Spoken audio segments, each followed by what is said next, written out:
일단 여러분 시험 보세요. 내가 출장을 가야 되니까 수요일 날은. 그러니까는 수요일 날은 일단 휴강이야. 응? 수요일 날.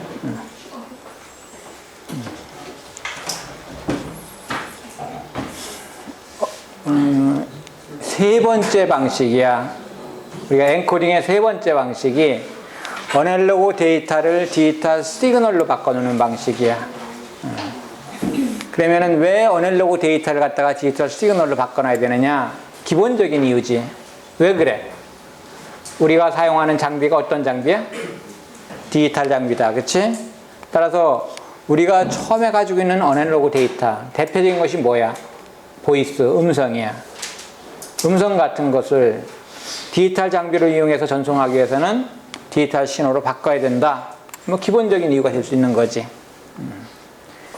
그래서 이렇게 어널로그 데이터를 갖다가 디지털 시그널로 바꾸기 위해 가지고는 디지타이제이션, 디지털화를 해야 된다라는 거지. 이때 이제 디지털할 때 가장 기본적인 것이 논 리턴 투 제로 레벨 방식이야. 이미 이전에 얘기를 한 것이지. 그리고 난 다음에 전송할 때는 이거 이외에 다른 방식을 쓸 수 있어. 그럴 때는 추가적인 방식을 써가지고 이루어진다라는 얘기 할 수 있겠고. 어쨌든 중요한 얘기는 어널로그 데이터를 디지털 시그널로 바꾸기 위해 가지고는 우리가 뭐가 필요하냐? 표본화가 필요하다라는 얘기를 할 수 있어요. 표본화. 그러니까 샘플링이라는 얘기를 하는 거지. 그래서 요 뒷페이지 이제 샘플링에 대한 얘기가 나올 수 있고. 그래서 어널로그를 디지털로 바꾸는 방법은 크게 두 가지로 나눈다. 여기 보면은 펄스 코드 모듈레이션이라는 것이 있고, 다른 하나가 뭐야? 델타 모듈레이션이다. 펄스 코드 모듈레이션을 간단하게는 우리는 간단하게는 PCM이라고 얘기를 하는 거지. 그 다음에 또 다른 방식으로는 델타 모듈레이션이 있다. 이거에 대한 자세한 얘기는 뒤에서 할 거예요.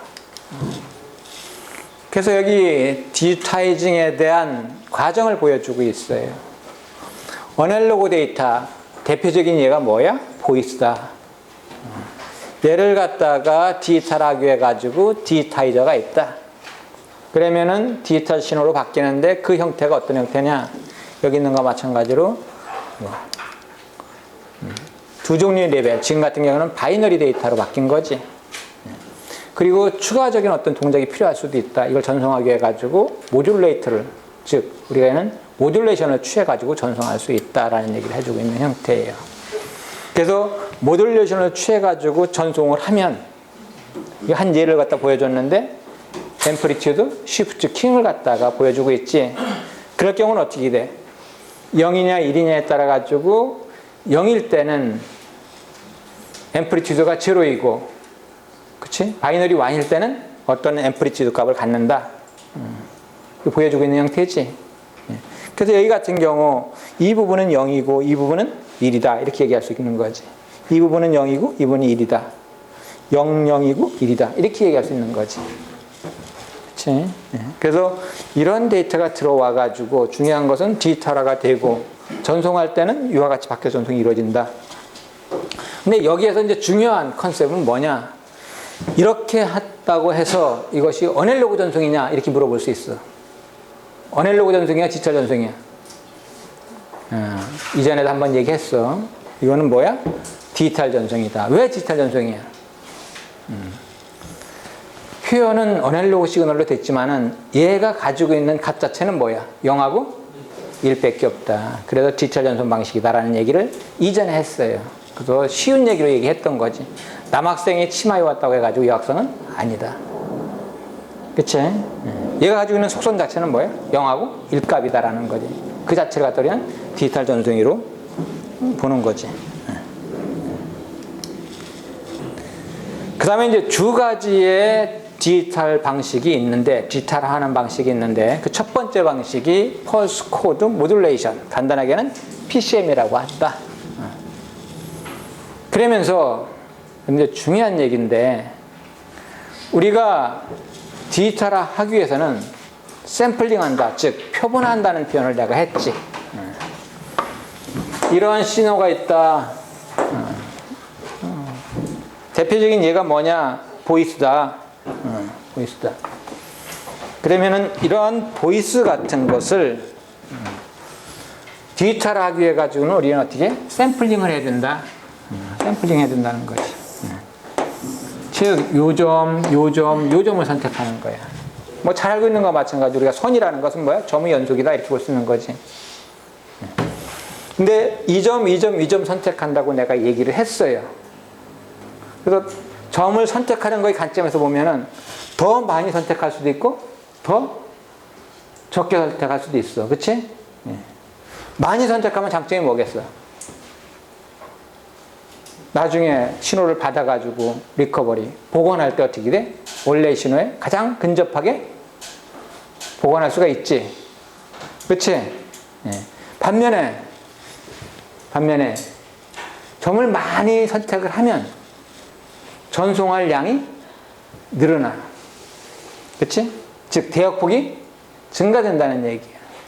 좋은 매체를 요구한다는 얘기야. 밴드위스를 큰 것을 요구한다는 얘기야. 다른 말로 표현하면 가격이 비싼 전송 방식이 된다 이런 얘기지. 그치? 그렇다고 점을 가끔 찍어. 가끔 하나씩 선택을 해. 그러면 어떻게 돼? 데이터량은 줄었지만은 수신 측에서 수신해가지고 원래의 시그널로 복원하는데 어떻게 돼? 잘 복원이 될 수 있어 없어? 안 된다는 거지. 그래서 우리는 뭐가 필요하냐? 적절한 수의 샘플링이 필요하다 이런 얘기야. 적절한 수의 컨셉이 뭐냐? 전송하는데 대역폭도 많이 요구하지 않으면서 나중에 신호를 갖다가 복원하는데도 신호의 손상이 별로 없는 수만큼을 갖다가 선택하자는 거지. 그것이 뭐야? 여기서 있는 샘플링 이론이야. 샘플링 이론이야. 샘플링 시어림이야. 여기 읽어보면은 뭐라고 표현되어 있어? 샘플링 이론의 내용이 뭐야? 기사 시험에도 나는 거야, 가끔 가다가. 뭐라고 써져 있어? 뭐라고 써져 있어? If a signal is sampled at regular interval at a rate higher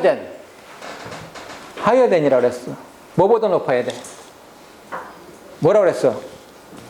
2배야, 2배. twice니까는. 뭐의 2배야? The highest signal.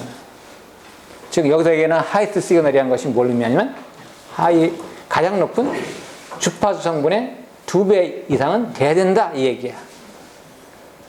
응? 그러면은, 우리가 이제 앞장에서 우리가 얘기를 했었어요. 어떠한 신호도 뭐로 표현할 수 있다고 그랬어? 수학적으로 얘기했지. 어떠한 신호도 앞에 3장인가에서 보면은 어떠한 신호도 주기함수의 조합으로 표현할 수 있다는 거지. 응? 응? 그 얘기가 어떤 얘기야? 이 시그널이 다양한 주파 성분을 포함하고 있다 이런 얘기야. 그 다양한 주파 성분이라는 것은 뭐야? 주기함수로 표현을 하면 이런 프리퀀시 성분도 포함했고 주기함수에 이거는 사인 웨이브야. 이거보다 높은 주파수도 포함하고 있다. 그치?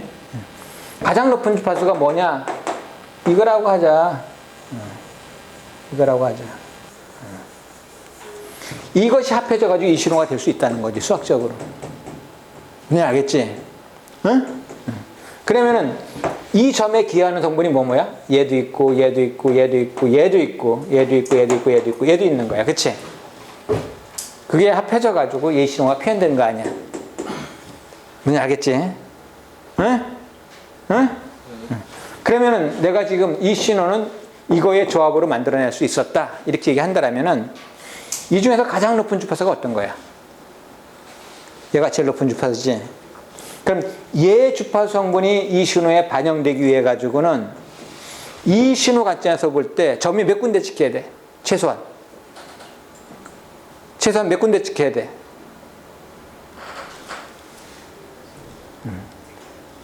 여기 관점으로는 여기 한번 찍히고 여기 한번 찍혀야 돼. 그 다음에 여기 한번 찍히고 이런 식으로 돼야 되는 거지. 그러면 이게 점이 한 줄에 몇 번 찍히는 거예요? 두 번 찍히는 거야. 그래더라도 어떻게 돼? 신호가 삼각파처럼 되는 거지. 예? 여기 있는 두 개의 점이 찍힌다는 것이 결국은 뭐냐? 가장 높은 주파수의 2배라는 거야. 이게 뭐야? 최소의 조건이야. 그래야지 뭐 어떻게 돼? 다양한 성분으로 구성되어 있는데 최소한 가장 높은 주파수의 성질이 반영된 거다 이런 얘기지. 알 수 있겠지? 알 수 있겠지? 네. 그래서 기사시험 같은 데는 평균 주파수의 2배냐 이런 식으로 나온다니까는 그게 아니고 뭐야? 가장 높은 주파수의 2배다. 알 수 있겠지? 알 수 있겠지? 그래서 여기 보면은 음성은 밴드위스가 어떻게 돼? 300에서 3400Hz라고 얘기하잖아. 그 3400Hz를 갖다가 우리는 약 얼마로 표현하냐면 4000으로 표현하는 거예요. 그래서 음성을 갖다가 우리는 4kHz 밴드다 이렇게 얘기를 해. 그러면은 4kHz를 기준으로 한다면은 음성 같은 경우는 초당 몇 번 샘플링을 해야 돼? 초당 몇 번? 가장 높은 주파수가 4000Hz니까는 이거의 2배니까 8000번을 갖다가 샘플링 하는 거예요. 즉 샘플링 하는데 초당 8000번 한다. 그러면 이 인터벌은 얼마겠어? 이 인터벌은 얼마겠어? 인터벌은 8000번에 1초지. 8000번에 1초는 얼마야? 125 마이크로 세컨드야. 알 수 있지? 알 수 있지? 125 마이크로 세컨드야.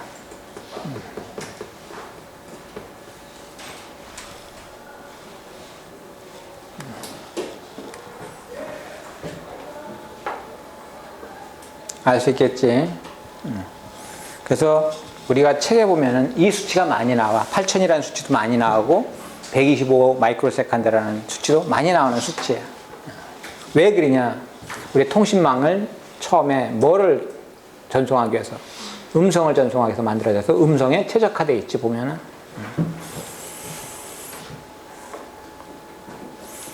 그래서 여기 보면은 어널로그는 샘플링을 해야 된다. 그러면서 여기 PAM이라는 얘기가 나왔어. PAM은 뭐의 약자야? 펄스, 앰플리튜드, 모듈레이션이라고 한다. 여기서 보면 이것이 펄스, 앰플리튜드 모듈레이션이야. 요거의 크기는 요거고, 요거 크기는 요거고, 요거 크기는 요거야. 그 다음에 요거의 크기는 요거다. 분필이 왜 이렇게 잘 부러지지? 그래서 정확히 내가 그림을 그린다면은 이렇게 되어 있으면 이것이 펄스 앰플리튜드 모듈레이션이야. 응? 이것이 펄스 앰플리튜드 모듈레이션이라고. 요점 이거에 대한 앰플리튜드예요, 여기. 응? 응. 그리고 이 값 자체는 아직까지도 뭐냐면 어널로그 값이야. 이 값 자체는 왜 그러냐? 예를 들어 가지고 이 값은 이렇게 표현하자. 그러면 이것이 예를 들어 가지고 뭐 3.1이 될 수도 있고, 이것은 4.2가 될 수도 있고, 요거는 4.9가 될 수도 있고, 요거는 5.1이 될 수도 있고, 이거는 뭐 6.0이다 이렇게 얘기할 수도 있어요. 크기가. 그럼 여기서 어널로그라는 표현이 뭐예요? 요거의 값의 크기가 어널로그라는 거지. 어널로그라는 것은 뭐야? 3.1이 될 수도 있고 3.11이 될 수도 있고 3.12가 될 수도 있는 거야. 그치? 즉 표현 공간이 어떤 거야? 무한경호다 이런 얘기지. 이것이 어널로그의 컨셉이야. 요까지가 뭐냐? 이것이 PAM이야. 이것이 PAM.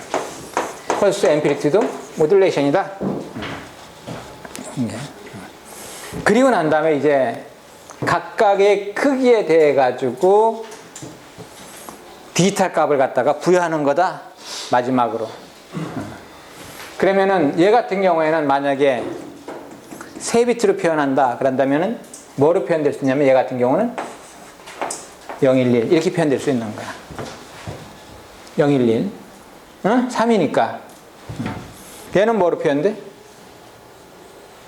얘는 뭐로 표현돼? 4점이야. 뭐로 표현돼? 응? 1, 00으로 표현되겠지. 그치? 그러면은 여기 있는 것과 마찬가지로 원래 값하고 디지털화 됐을 때 값하고 차이가 나지. 얘는 3이고 얘는 4야. 그렇지만 3.1이고 4.2야.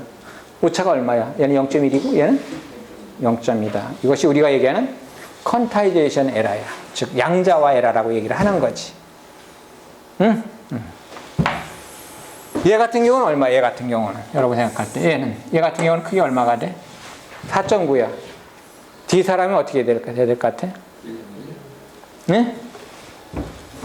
1, 0, 0. 그치? 응? 에러가 얼마야 그럼? 0.9니까 에러가 엄청 큰 거지. 그치? 그 에러를 줄이려면 어떻게 하면 줄일 수 있겠어? 양자 에러를 갖다 줄이려면 어떻게 하면 줄일 수 있겠어? 응? 어떻게 하면 줄일 수 있어? 여러 가지 방식이 있어. 첫 번째는 반올림하면 얘는 5가 되지. 반올림하면, 그치? 그래, 반올림하는 형태로 만들 수도 있고. 또 기본적인 얘기는 뭐가 되겠어? 이거의 비트 수를 갖다가 늘려나가는 거야. 지금은 3비트로 표현했는데 어떻게 돼? 4비트로 표현하거나 5비트로 표현하는 거야. 그러면 어떻게 돼? 리졸루션이 높아지지? 응? 조금 이따 다시 얘기할게. 그래서 여기 PC방에 얘를 갖다 들었어요. 얘를 들었어. 지금 같은 경우는 0서부터 어디까지 있어? 15까지. 그래서 0서부터 15까지 하기 위해 가지고 몇 비트로 코딩을 해? 4비트로 코딩을 해. 0000은 0이고 1111은 15다 이런 얘기지. 그치? 들어온 시그널은 뭐야? 입력 시그널은 이거야. 얘를 갖다 샘플링을 했더니 여기를 쳐다봤더니 샘플링 한 거야. 샘플링 했더니 얼마야? 1.11이다. 여기 샘플링 했더니 얼마야? 9.2다 이런 얘기지. 1은 뭘로 표현돼? 9.2는 9로 표현돼 가지고 1001이야. 에러가 얼마야? 0.2지. 15.2는 어떻게 돼? 1111 이렇게 되는 거지. 무슨 알겠지? 2008은 얼마로 표현됐어? 2로 표현됐지. 그래서 에러가? 그럼 내가 물어볼게. 여기서의 에러의 최대 크기는 얼마야? 0.9. 에러의 최대 크기는 얼마야? 0.9로 보면 안 되지. 0.999야. 0.999라는 얘기는 결국 얼마야? 1이야, 1. 에러가 1이라고. 응? 0.999가 반복되는 이것도 뭐로 표현되냐? 9.999도 뭐로 표현되느냐? 이것도 9로 표현되는 거지. 그 에러는 얼마야 그럼? 0.9지. 999지. 이게 얼마야? 1이야 1.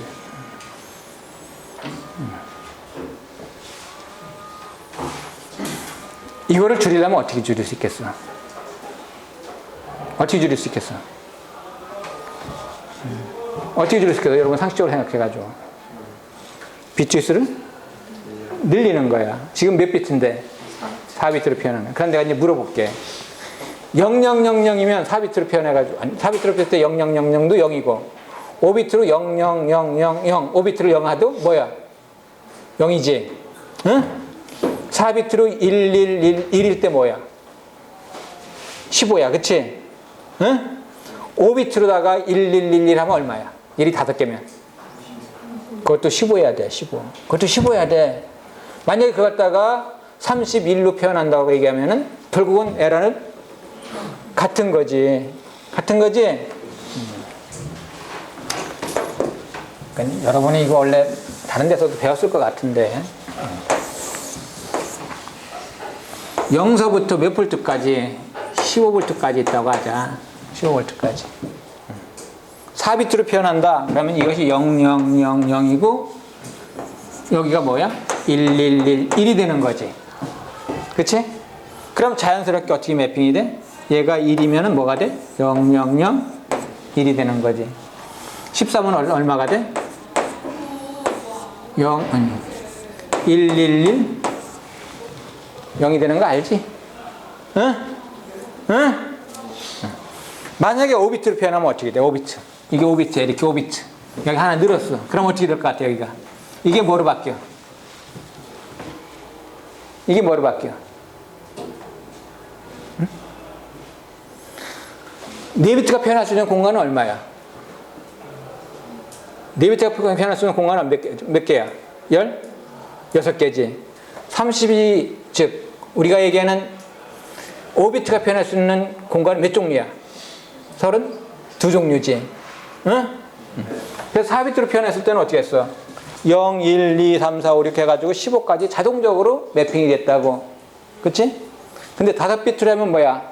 표현할 수 있는 공간이 32종류인데 그걸 갖다가 0서부터 15까지 표현해야 돼. 응? 그러면 1111이 1111이 15V라고 얘기한다면 중간에 하나씩 더 들어가야 되는 거지. 하나씩 더 들어가야 되지. 응? 그럼 여기가 뭐가 돼? 0, 0, 0, 0, 1이 되는 거야. 이 값이 얼마야? 이 값이 0.5야.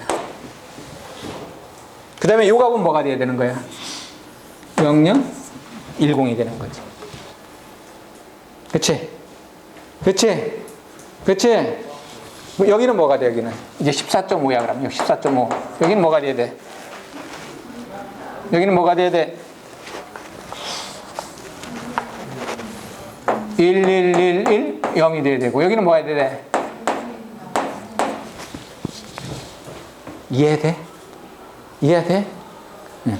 그러면 한 비트를 늘리면 최대 에러가 얼마가 돼? 반으로 줄지. 반으로 줄어. 0.5로 줄잖아, 이 에러가. 아까는 최대 에러가 얼마 있었어? 1이었는데 한 비트 늘리니까 어떻게 됐어? 0.5로 주는 거야. 즉 에러가 반으로 준다 이런 얘기야.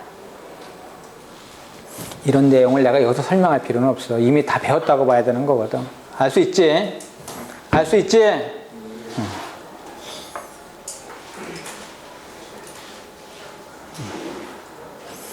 반올림 하는 건 알지? 여러분 프로그램 짤 때 반올림 어떻게 해? 프로그램 짤 때, 뭐 C나 이런 거 하고 프로그램 짤 때 반올림 어떻게 해? 어떻게 해?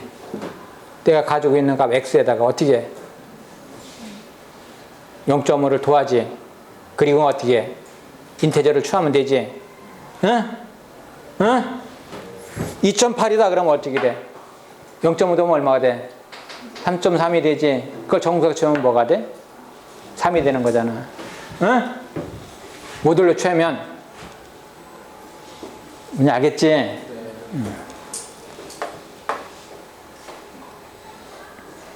그래서 그와 관련된 것을 보여주고 있는 이제 샘플링 인터벌은 아까 내가 보여줬던 것과 마찬가지로 8,000분의 1초, 8,000분의 1초. 그것이 125다. 음성 같은 경우는.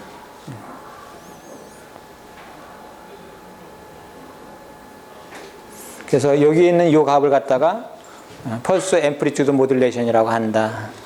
이걸 갖다가 우리는 전송할 때 이 값을 전송하는 거지. 이 갖다가 우리는 PCM, 펄스 코디드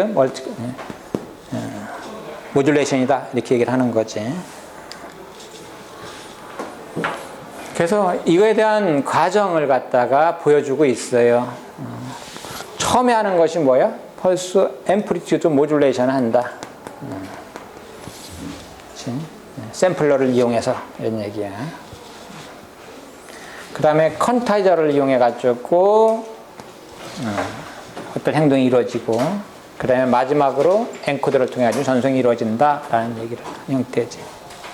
그래서 여기서 보면은 처음에 가지고 있는 것이 이 신호야, 이 신호. 이 신호는 어떤 성질을 가지고 있냐? 뭐라고 표현했어요? 여기 보면은 continuous time, continuous amplitude라는 말을 썼지. 예? 시간 관점에서도 예를 쳐다보면은 시간 관점에서도 연속적이고, 그렇지? 앰플리튜드 관점에서도 보면 연속적이야. 이게 그 얘기야. 그랬다가 펄스 앰플리튜드 모듈레이션 하면은 이렇게 된 거지. 이렇게 되면은 타임은 디스크리트야. 잘라졌잖아, 타임이. 그렇지만은 앰플리튜드는 뭐라 그랬어? 컨티뉴어스야. 컨티뉴어스 앰플리튜드야. 왜 그래? 여기서 이 컨티뉴어스 개념이 뭐야? 결국은 어넬로그, 즉 우리가 얘기하는 연속적인 거지. 그 표현 공간이 어떻게 돼? 무수히 많다. 3.2라고 그랬지만 3.11도 있을 수 있고 3.12도 있을 수 있다는 얘기지. 그런 의미에서 디스크리트 타임, 컨티뉴어스, 앰플리튜드다 이렇게 얘기를 하는 거야. 알 수 있지? 알 수 있지? 그 다음에 이 값에 대해 가지고 퀀타이제이션, 양자화를 한다. 양자하기 위해서 퀀타이저를 사용한다. 우리말로는 양자화기다 이렇게 얘기를 하는 거지. 양자화 과정을 거치면은 두 개 다 디스크리트한 거야. 타임도 디스크리트하고 그 다음에 앰플리튜드 디스크리트하다. 만약에 4비트로 표현했다 그런다면 0, 1, 2, 3, 4, 5, 6 인터저 밖에 존재하지 않는 거지. 반면에 5비트로 표현하면 어떻게 돼? 15V까지 표현한다라면 0, 0.5, 1, 1.5까지 표현이 되는 거지. 알 수 있지? 그 중간값은 없다. 그 중간값이라는 것이 뭐야? 1.5 이런 값은 없다 이런 얘기지. 그런 의미에서 뭐야? 여기서 얘기는 디스크리트다 이렇게 얘기를 하는 거지. 그 다음에 엔코더를 통해 가지고 디지털 스트림이 전송이 이루어지는 거다. 얘들이 이제 전송이 이루어지는 거야.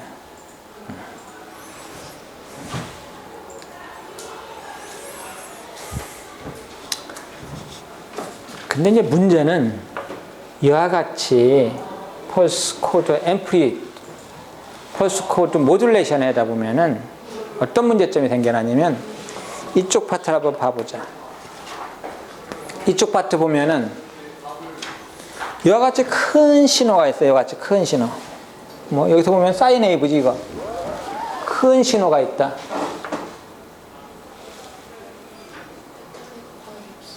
배터리가 없어?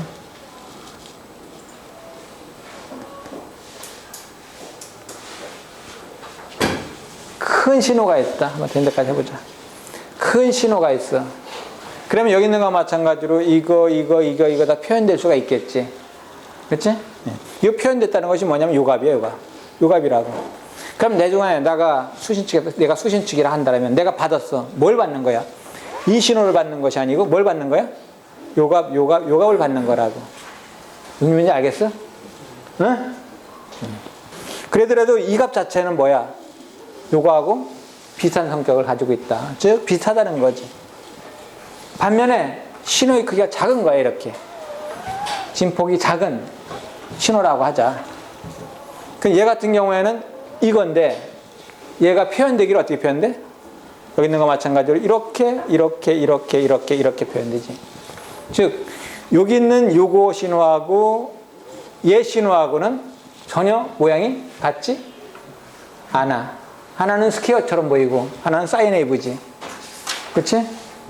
그래서 이와 같은 것을 해결하기 위한 방안이 있는데 그 방안으로 나온 것이 뭐냐? 이와 같은 방식이야. 이와 같은 방식을 뭐라고 표현하느냐면은 여기 보면 논리니어 엔코딩이라는 말이 나오지. 논리니어는 뭐야? 비선형적인 엔코드 방식이다. 그럼 어떻게 하는 거냐?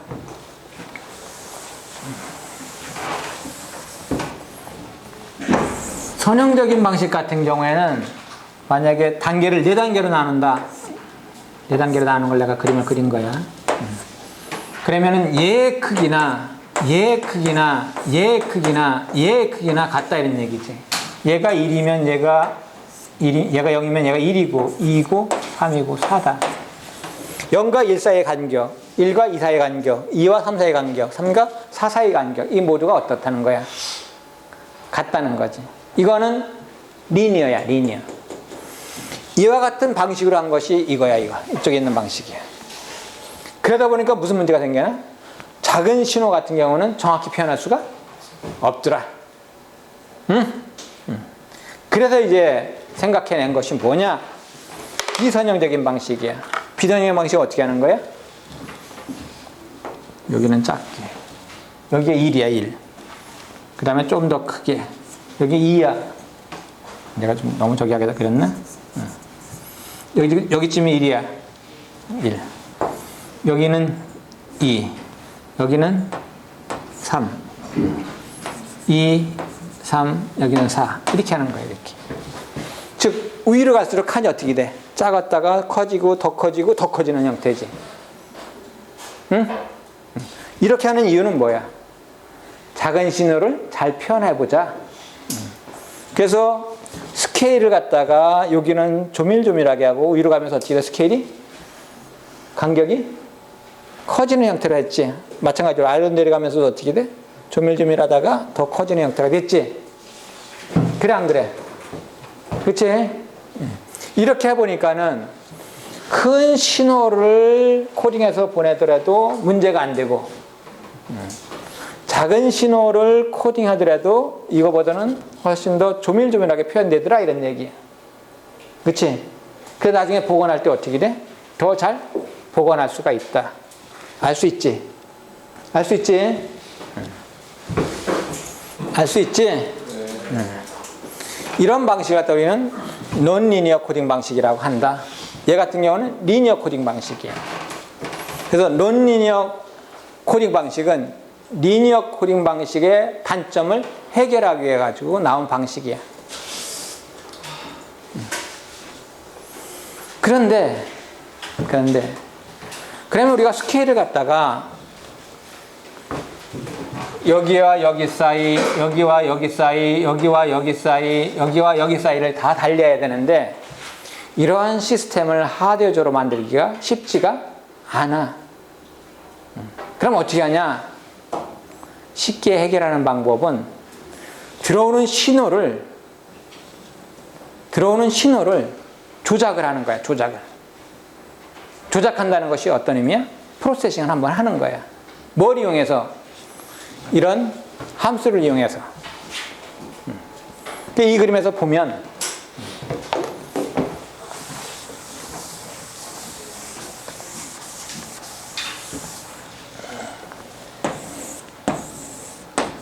이것이 인풋이야.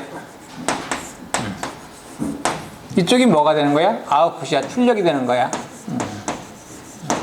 출력이 되는 거다. 이렇게 됐다. 여기가 1이면 여기도 1이야. 여기 1이면 1이다. 즉 입력 1값이 들어오면 출력으로 1값이 나온다 이런 얘기야. 반면에 여기가 2면은 여기도 얼마가 나와? 2가 나온다. 여기가 3이다. 그러면 똑같이 여기 3이 나온다. 이거는 리니어야. 얘는 정비례지 완전히. 그치? 입력이 1 들어가서 1 나오고 2 들어가서 2 나오고 3 들어가서 3 나오는 거야. 이거는 리니어야. 반면에 논 리니어는 이런 곡선이나 이런 곡선이 되는 거야. 이런 곡선이나 이런 곡선. 그럼 어떻게 되느냐? 여기다 한번 그림을 그려볼게요.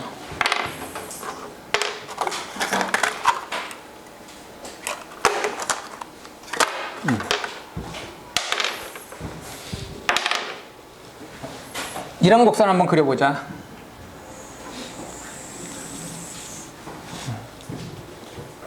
저거 어떻게 되나 봐. 1이 들어가면 어떻게 돼? 1이 들어가면 약 2 값이 나오지. 네? 2가 들어가면 얼마가 나와? 3점 얼마가 나오지. 3이 들어가면 얼마가 나와? 3점 얼마 나오지. 4 들어가면 얼마가 나와? 그냥 거의 4 나온다고. 4. 그치? 그래, 이 얘기는 결국은 뭐야? 작은 데 있는 것은 키워주고 위로 가면은 그대로 두고 이런 곡선이지. 응? 이 얘기는 결국은 뭐냐면 똑같은 하드웨어를 사용하는데 인풋에 작은 시그널이 들어오면 어떻게 했다는 거야? 키워가지고 사용하겠다는 거야. 근데 그 효과는 어떤 효과를 나타내느냐? 이 효과를 나타나는 거지. 작은 신호를 키웠으니까 어떻게 돼? 아까 얘기했던 균일한 간격을 가지고 있는 걸 적용했을 때 1보다 큰 값이 나오니까 어떻게 돼? 우리가 원하는 뭐를 갖다 이룰 수 있어? 요 스케일을 갖다가 작게 하는 것을 갖다가, 즉 작은 쪽은 작게 하고 큰 쪽은 크게 하는 효과를 갖다 나타낼 수 있지. 응? 무슨 이야기 알겠지? 예. 알겠지? 그래서 하드웨어는 똑같은 걸 사용하는데 인풋을 한번 조작을 한다. 조작한다는 것이 뭐냐? 이 함수에 적용해 가지고 새로운 값을 만들어내는 거지. 그래서 작은 값은 키우고 큰 값은 그대로 두는 그러한 전달 함수를 이용을 하는 거야. 알 수 있지?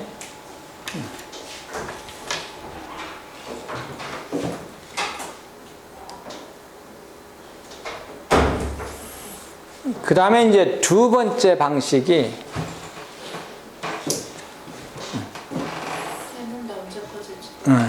두 번째 방식이 델타 모듈레이션이에요. 델타 모듈레이션.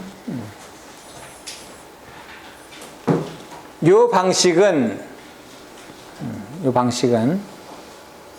뭐 그림 가지고 쉽게 설명할 수 있어요. 요 그림만 보면 되겠네. 이렇게.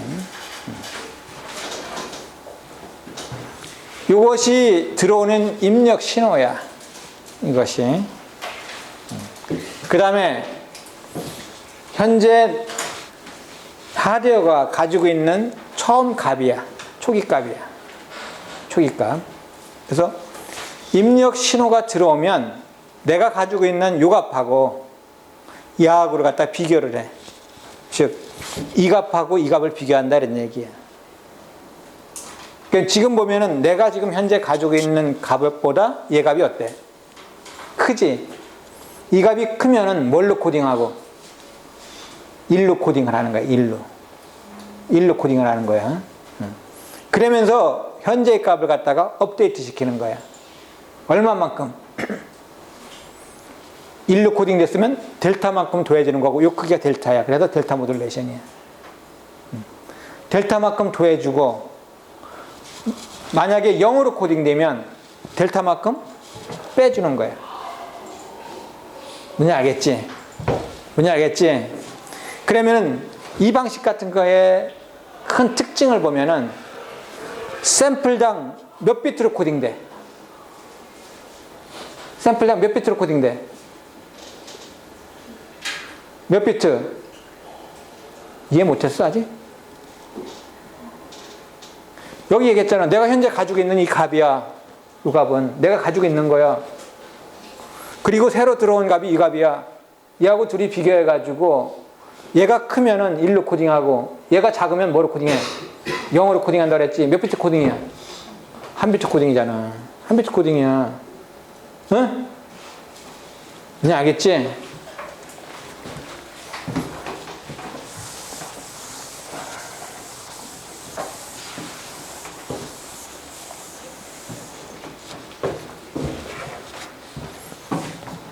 이런 신호가 들어온다고 하자. 이런 신호가 들어온다고 하자. 응? 일단은 샘플링을 해야 되지. 샘플링을 해야 되지. 응? 내가 코드하는데 이 점을 코드하고 이 점을 코드하고 이 점을 코드하고 이 점을 코드하고 이 점 코드하고 이 점 코드하고 이거 코드한다 라고 생각을 해야 돼. 응? 그리고 이 점을 코드하겠다고 생각한 것은 샘플링으로 따른 거야. 이 신호가 가지고 있는 최대 주파수에 2배로 다 샘플링 한다. 음성이면 8000번이다 이런 얘기지. 그러면 내가 송신기야. 송신기는 처음에 초기 값을 가지고 있어. 그 초기 값이 내가 가지고 있는 값이 이 값이라고 하자. 이 값이라고 하자. 응? 내가 가지고 있는 값이야. 그러면 내가 가지고 있는 값하고 샘플링해서 들어온 값하고 비교를 해. 그 비교하는 이유는 뭐야? 큰지 작은지를 갖다가 알아보는 거야. 지금은 누가 커? 들어온 값이 크지? 들어간 값이 크면 얘를 갖다가 뭐로 코딩하고? 1로 코딩한다 이런 얘기야. 응? 그리고 난 다음에 얘를 업데이트 시킨다 이런 얘기야. 얼마만큼? 델타만큼. 그래서 델타 모듈레이션이야. 그치? 또 얘하고 비교하는 거야. 누가 더 커? 얘가 더 크지? 뭐로 코딩해야 돼 다시? 1로 코딩해야 되는 거지. 그 1이야. 그리고 다시 어떻게 되겠어? 델타만큼 올려놔야 되겠지? 응? 또 마찬가지로 어떻게 돼? 예, 크니까 또 1이야. 그치? 그럼 또 델타만큼 올라가는 거야. 아직도 어때? 아직도? 인풋이 커요. 그러니까 다시 또 어떻게 코딩돼? 1로 코딩되고 얘를 갖다가 어떻게 이제 이렇게 올라가는 거야. 이제 지금은 어때? 인풋이? 작으니까 뭐로 코딩돼? 0으로 코딩된다 이런 얘기야. 그럼 어떻게 해? 다시 내려오는 거야 이렇게. 델타만큼, 즉 이만큼이 얼마큼이야? 델타다. 마이너스 델타다 이런 얘기겠지. 알겠지? 응? 그럼 아직도 어때 여기 보면 얘가 더 커. 그러니까 어떻게 돼? 다시 이렇게 내려오는 거야. 지금 비교하니까 다시 어떻게 돼? 얘가 더 커. 그러니까 어떻게 돼 이제? 내려오는 거야. 얘는 뭐가 돼 이제? 1이 되지. 만약에 얘가 이렇게 연속된다고 한번 해보자. 그럼 어떻게 될 것 같아? 어떻게 될 것 같아? 1이니까 어떻게 돼? 다시 올라가지? 다시 올라가지? 응? 근데 또 어떻게 돼? 작지? 0이 되지? 내려오지? 다시 크지? 1, 0, 1, 0이 반복되겠지. 상상돼? 상상돼? 네. 알 수 있겠지. 알 수 있겠지? 그러면은 수신 측에서 받는 것은 얘를 받는 거야, 얘. 얘를 받는 거라고. 얘를 받는 거라고, 그치? 그러면은 원래 이 신호하고 내가 수신한 신호하고는 차이가 얼마큼 있어? 차이가 얼마큼 있어? 이만큼 차이가 있는 거야, 이만큼. 이만큼이 뭐야, 결국은?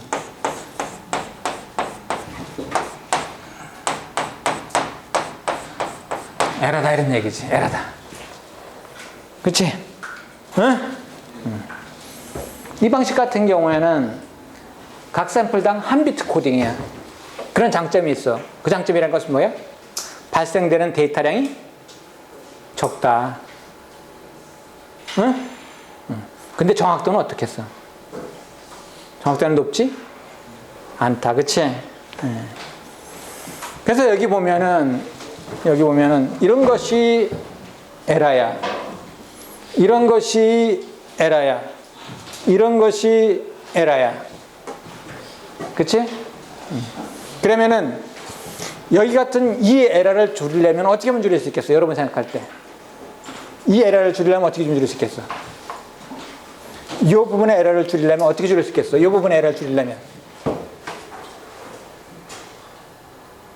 이 부분의 에러를 줄이려면 어떻게 하면 줄일 수 있겠어? 응? 어떻게 하면 줄일 수 있겠어? 물론 이제 샘플링을 이거 수를 갖다 늘리면 되긴 돼. 그치? 응? 또는 어떻게 하면 되겠어? 그렇지. 델타 값을 어떻게 하면 되겠어? 여기를 고려한다면 여기 같은 경우는 델타 값을 크게 만들면 되지. 크게 만들면 되지. 크게 만들면 되지. 근데 델타 값을 크게 만들면 문제는 또 뭐가 문제가 되냐면 여기는 어때? 여기는 이 부분이야. 이 부분. 이 부분은 델타 값이 크면 클수록 어떻게 돼? 차이가 많이 나는 거지. 그래서 이쪽을 좋게 하려면 여기가 나빠지는 거야. 그 얘기는 결국 뭐야? 해결책이 아니다. 그래서 결론적으로는 아까 은혜가 얘기한 거 마찬가지로 이게 해결하는 방법은 샘플링 프리퀀시를 늘리면 돼. 근데 샘플링 프리퀀시를 늘리면 결론적으로 어떤 얘기가 되냐? 데이터량이 많아지는 형태가 되는 거지. 알 수 있겠지?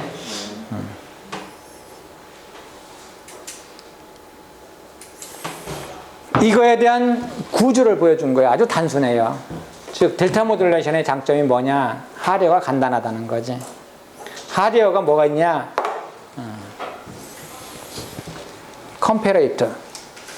컴패레이터. 비교기야, 비교기. 그 다음에 여기 보면은 애더. 그 다음에 여기 보면 딜레이 오브 원 타임이라고 그랬는데 이것이 메모리야, 메모리. 얘가 뭐 가지고 있는 거야? 현재 값을 가지고 있는 거야, 현재 값. 요 값을 가지고 있는 거라고, 요 값. 요 메모리 여기에 가지고 있는 거야. 응? 그럼 한번 예를 한번 들어보자. 여기에 있는 이 값을 갖다가 내가 지금 예를 들게. 4를 가지고 있었다. 4를 가지고 들어있었다. 근데 현재 들어온 값은 얼마가 들어왔냐? 이 값이 들어온 거야. 5가 들어왔다. 즉 여기로 5가 들어온 거야. 내가 가지고 있는 건 얼마야? 4다 이런 얘기야. 4다. 그 두 개 비교하니까 누가 더 커? 들어온 인풋이 크지. 그래서 얼마로 코딩이 되겠어? 여기는 얼마로 나가야 되겠어?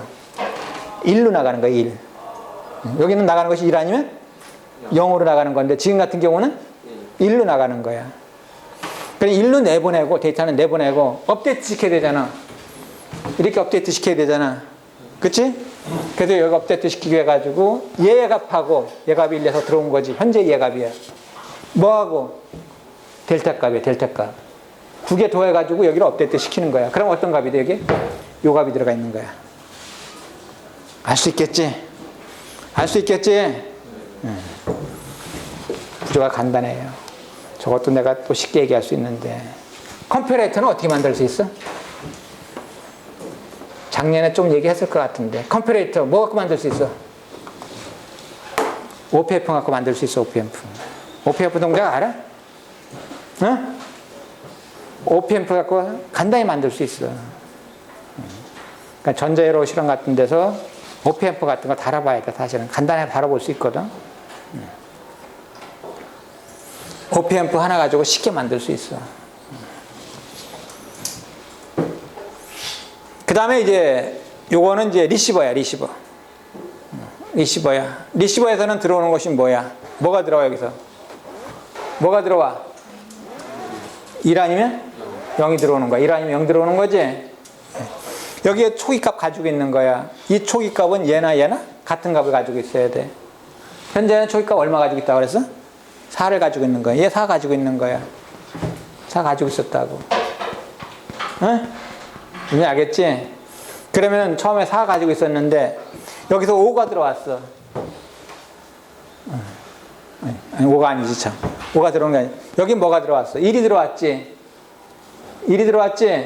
네. 그러면은 여기 있는 4값하고 델타 값하고 더해가지고 4 플러스 델타 값이 1이 나가는 거야. 4 플러스 델타라는 것이 이 값이다. 알지? 이것도 수치로 정의할까? 이것도 수치로 정의할까? 이게 0.5라고 하자. 그럼 얼마가 나가는 거야? 4.5가 나가는 거야. 델타가 0.5라고 친다면 뭔지 알겠지? 그래도 단순해요. 그래서 여기 보면은 PCM하고 델타 모듈레이션하고 비교를 했어요. 정확도 관점에서 볼 때는 어떤 게 높겠어? PCM이 높지. 즉 SNR이 좋다 이런 얘기를 할 수 있어요. SNR이. 상대적으로 노이즈가 작다. 여기서 노이즈는 뭐 어떤 노이즈야? 컨타이징 노이즈야. 다른 말로는 컨타이징 에러라고 얘기한다. 같은 말이야. 그래서 우리가 일반적으로 보면은 PCM이 좋다 이런 얘기 나와 있는 형태고, 반면에 이제 델타 모듈레이션 같은 경우에는 전송하는 데이터량이 적다. 그렇지만 정확도가 떨어진다라는 얘기를 할 수 있어요. 그래서 결론적인 얘기에 나와 있네. PCM이 뭐야? 델타 모듈레이션에 비해 가지고 선호되고 있다. 알 수 있지?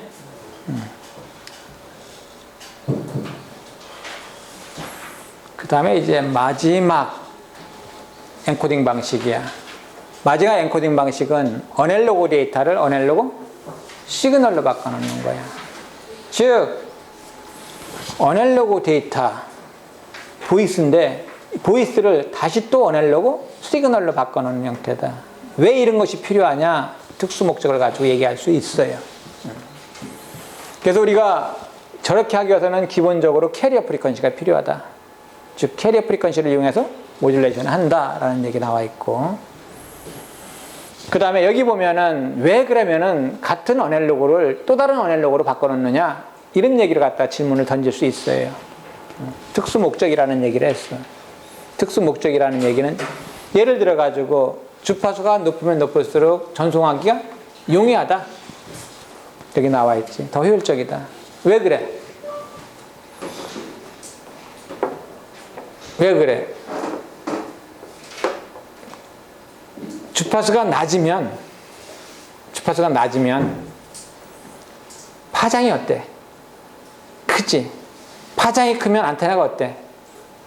상당히 커야 된다 이런 얘기지. 그런 관점에서 보면 어떻게 돼? 전송의 용이한 형태가 아니다. 그 음성 같은 거 보면 돼. 음성을 그대로 전송하면 멀리 가지를 못해요. 그치? 그리고 음성은 주파수가 낮기 때문에 안테나 크기가 엄청나게 커야 돼. 그 자체라면은. 그래서 우리는 어떻게 하는 거야? 더 높은 주파수 대역으로 바꿔가지고 전송을 하는 거지. 그 다음에 우리가 이제 이와 같이 하면은 뭘 할 수 있느냐? 다중화를 할 수 있다. 여기서 다중화는 주파수 다중화야. 프리퀀시 디비전, 멀티플렉싱이 가능해진다. 이와 같이 하는 이유는 뭐야? 이것도 마찬가지로 전송에서의 메디움의, 즉 매체의 이용률을 높이기 위한 방식이다. 그러면서 방식에는 세 종류가 있다. 앰플리튜드 모듈레이션, 프리퀀시 모듈레이션, 마지막이 페이스 모듈레이션, 의상 모듈레이션이 있다. 의상 변조가 있다. 그래서 그림으로 보여주고 있는 형태예요. 맨 위에 보면 이것이 캐리어 프리퀀시야. 캐리어 프리퀀시. 캐리어 프리퀀시는 주기 함수지. 우리가 여기